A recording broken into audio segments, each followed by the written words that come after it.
Assalamualaikum warahmatullahi wabarakatuh and hi everyone. So let's proceed with the second topic of fluid mechanics, which is on hydrostatic, and for this subtopic we will learn about fluid pressure. So these are the references that you can go through if you want to learn more about fluid mechanics, and this is the overview of what we will learn today, which is on pressure measurement. For the learning outcome at the end of this lecture, you should be able to explain the concept of pressure and pressure difference in static fluid. You should be able to determine the pressure head, pressure gauge, and absolute pressure, and also should be able to apply the concept of pressure with pressure measurement.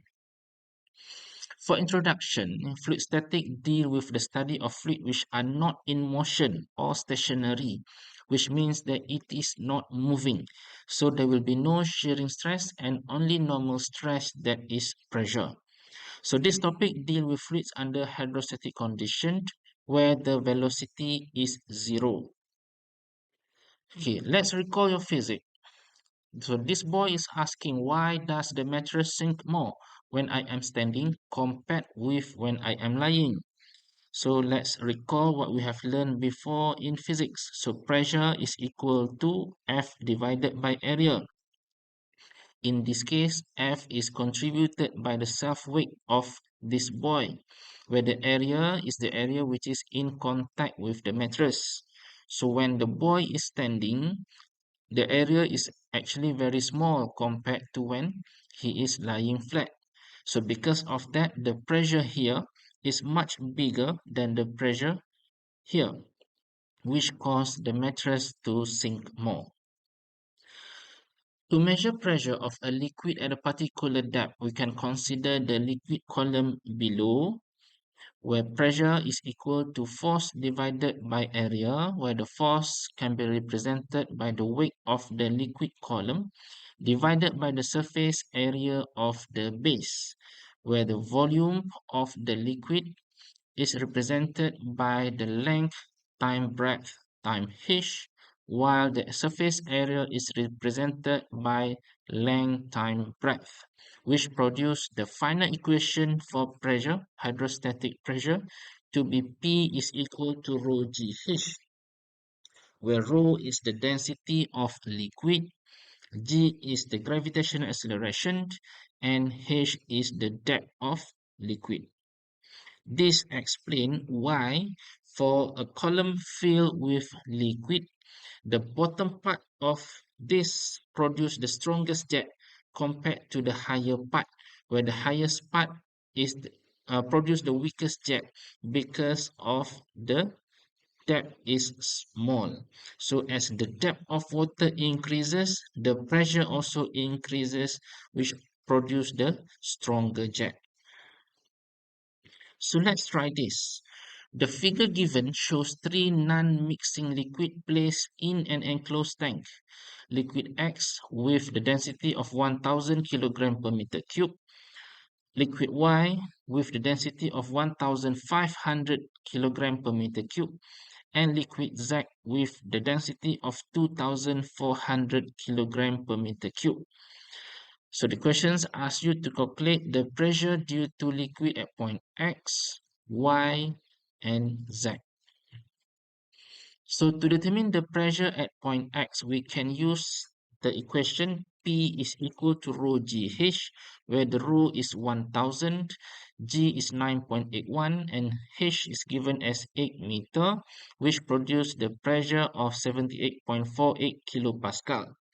When we want to determine the pressure at point Y, we have to consider also the pressure at point X. So it is Px plus rho GH with the density of 1500 times gravity of 9.81 times the depth of liquid Y of 3 meter. Whereas for the pressure at point Z, we have to add up the pressure at point Y plus the rho GH for liquid Z to produce the total pressure of 240.345 kilopascal. So the concept of pressure,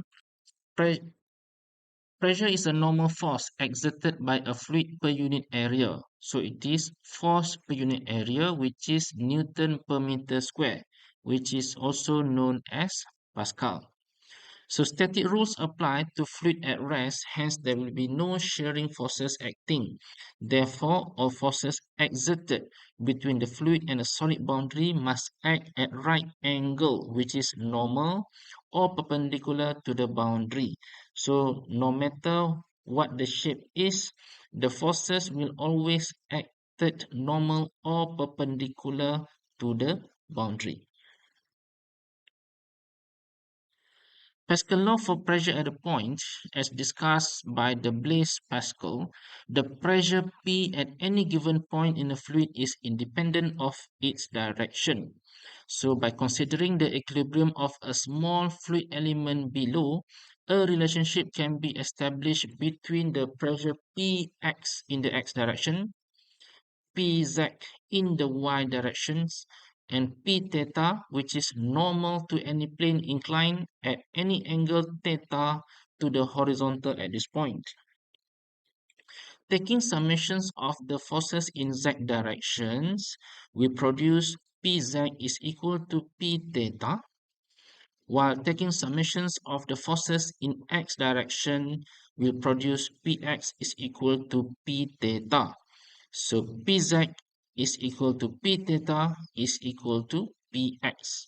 So this conclude that the pressure at a point is the same in all directions as stated by the Blaise Pascal. Let's move on to the pressure variations in a fluid at rest. So figure shows a cylindrical fluid elements of constant cross-sectional area.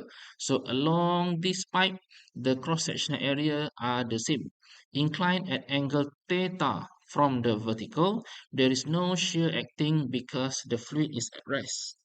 So the objective of this is actually to assess the variations of pressure when the cylindrical fluid element is horizontal and vertical. So when it is horizontal, meaning that the M and N are located at the same elevation, while when it is vertical, the points M and N are located at different elevation. So summing up all forces along the axis, pressure force in the directions of the flow, pressure force in the opposite directions of the flow, and the weight of the elements equal that to zero because it is static condition. So when element is horizontal, meaning the theta is equal to 90 degree, yeah, because theta is taken from the vertical. And when element is vertical, theta is taken as 0 degree. So by using these equations, we obtained we can summarize, yeah, that anywhere in a static fluid at a given depth, the pressure is constant. So delta P is equal to 0, meaning that there is no changes in pressure between point M and N when the element is horizontal, whereas when the element is vertical, there will be changes in pressure where the delta P is equal to negative rho g dz. So pressure varies with respect to elevation. In other words, for horizontal elements where point M and N are located at the same elevation, the pressure will be the same. Whereas for vertical element where point M and N are located at different elevation, the pressure at M and N will not be the same, and the pressure are determined by their elevation. So principles that we have learned so far, the pressure is the same in all direction. Same elevation will have the same pressure, and the pressure varies with respect to elevation. Okay, we can apply the principle that you have learned and discuss the diagram below. So when we look at this figure, the shape is not symmetrical. The shape is different. However, yeah, the pressure at A is equal to the pressure at B is equal to the pressure at C, D, E, F, and G because it is at the same elevation. G and I will have the different pressure because of the difference in elevation. However, the pressure at H and the pressure at I, even though it is located at the same level, same elevation, but the pressure is different because of the difference in density of the liquid, because we know that pressure is the functions of density and depth of the liquid. Okay, let's move on to recall your physics. What is atmospheric pressure? So I guess that all of you remember that you have learned this in your physics. So barometer mercury give atmospheric pressure to 76 centimeter mercury. PATM is also known as 1 ATM with the pressure of 101 kilopascal. So PATM is normally measured nearly the mean sea level. As it goes higher, actually the pressure will decreases with elevation, with height. Why? Because pressure is equal to rho gh, and we know that throughout this air also got density. Air is a kind of liquid, a kind of fluid where P is equal to rho gh. So as it goes higher, the pressure is actually decreases. Yeah.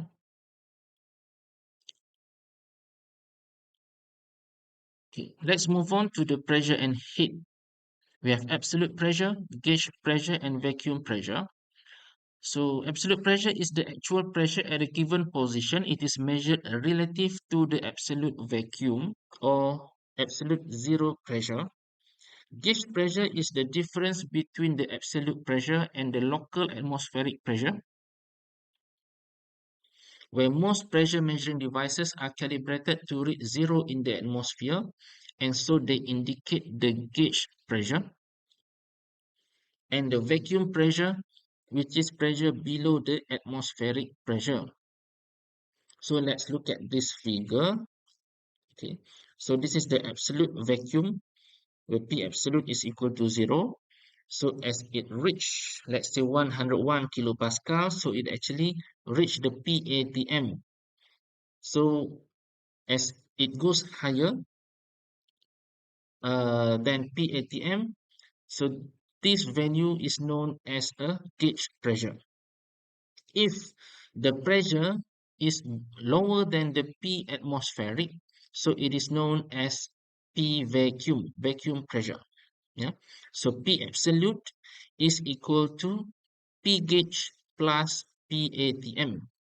And P gauge can be obtained by using equations of rho GH. So let's look at this figure. Pressure in a liquid at rest increases linearly with distance from the free surface. So we know at the surface or at the water surface, the pressure is equivalent to the atmospheric pressure. In liquid, the elevation is usually in terms of depth h and is measured from the free surface. So the pressure in the liquid is equal to pressure at the free water surface plus the rho gh, the density of the liquid and the depth of the liquid. Pressure head. Pressure head is given as pressure divided by density times gravity. So pressure head is the vertical height of a column of a given fluid of mass density rho, which would be necessary to produce pressure P. And normally the units is in meter. Stated with the density of given fluid. For example, if you want to compare that with mercury, so we will say that it is a 10 meter of mercury. If you want to say, if we want to compare that with glycerin, for example, so it's 10 meter of glycerin. Okay, let's look at this example. What is the pressure gauge, absolute pressure, and the pressure head in terms of mercury at location 2 in the water tank shown below? And we know that the location 2 is located 10 meter below the water surface. So we can obtain the gauge pressure P is equal to rho GH, which is equal to 98.1 kilopascal. So P absolute is the P gauge plus P ATM. So whatever the P gauge that we got here, we have to add up with 101 kilopascal to produce a 199.1 kilopascal of absolute pressure. Whereas for the pressure head of mercury, so we have to divide that with the density of mercury, which is 13,600 kilogram per meter cube. So we can say that the pressure head at point 2 is equivalent to 7.213 meter of mercury.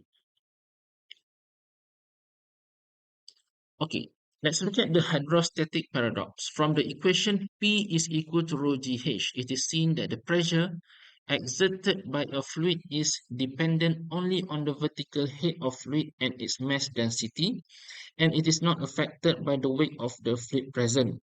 Even though to derive the equations P is equal to rho GH, we use the force, which is represented by the weight of liquid. Yeah. However, the final equation P is equal to rho GH, it is only the functions of density and depth of liquid.